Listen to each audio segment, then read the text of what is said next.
මම තක්සිල දේශප්‍රිය කන්තලේ ජනාරගල සභාවේ කැඳවුම්කරු අපි අද දින මහජන පෙත්සමකට අත්සන් ගැනීම සිදු කරනවා. කන්තලේ රෝහලේ මේ වෙනකොට ගොඩනැගී තියෙන අර්බුද වලට විසඳුම් හොයන්න විශේෂයෙන් වර්තමාන ආණ්ඩුවේ සෞඛ්‍ය බලධාරීන්ට බල කිරීම සඳහා මේ වෙනකොට කන්තලේ රෝහලේ පරිපාලනය සම්පූර්ණ වශයෙන් බිඳ වැටලා තියෙන්නේ.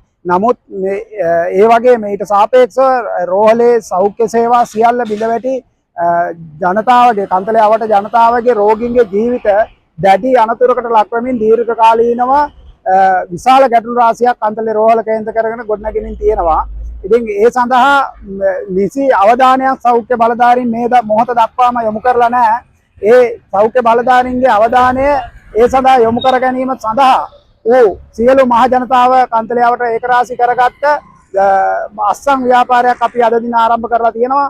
ඒ වගේම අපි කියනවා මේ රෝහලේ මේ වෙනකොට රෝහල් කමිටුව අක්‍රිය වෙලා තියෙනවා. වර්තමාන ආණ්ඩුව විසින් චක්‍රලේඛනය නව නිකුත් කළ යුතුයි රෝහල් කමිටුව ස්ථාපිත කිරීම සඳහා. ඒ පිළිබඳව මෙතෙක් නව සෞඛ්‍ය බලධාරීන්ගේ අවධානය යොමු වෙලා නැහැ, විශේෂයෙන් සෞඛ්‍ය අමාත්‍යාංශයේ. ඉතින් ඒක නිසා ඒ හේතුව නිසාම ප්‍රදේශයේ ජනතාවට පුරවැසියන්ට රෝහලේ පරිපාලන කටයුතු සඳහා සහභාගී වෙන්න, රෝහලේ තියෙන අඩුපාඩු නිවැරදි කර ගැනීම සඳහා තමන්ගේ අදහස් සහ යෝජනා ලබා දීමට සහභාගී වීමට තියෙන අවස්ථාව ඇවිල්ලා තියෙනවා. මෙන්න මේ කාරණා සියල්ල එක දිගටම කන්තලේ රෝහලේ දීර්ඝ කාලිනව තියෙන ගැටලු.